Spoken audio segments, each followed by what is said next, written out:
You know, when a doctor tells you, Allahu Akbar, and I've given this example before, when a man's heart suddenly fails and he gets a pain and he drops, then they pick him up and take him to the hospital, and the doctor says, you know what, you're going to give up smoking. Wallahi, 9 times out of 10, if not 10, he gives it up.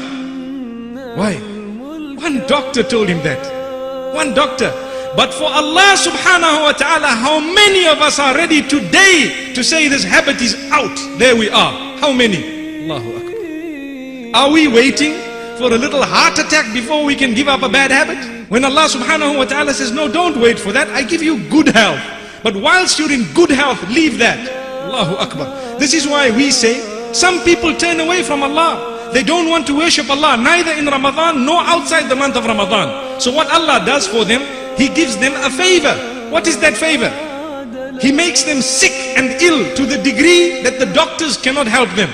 So what do they have to do? They are forced literally to say, Ya Allah, for the first time in their lives, raising their hands and coming salah early, mashallah. That is cheap. Wallahi, cheap meaning we are still fortunate that we haven't died before we raised our hands to Allah.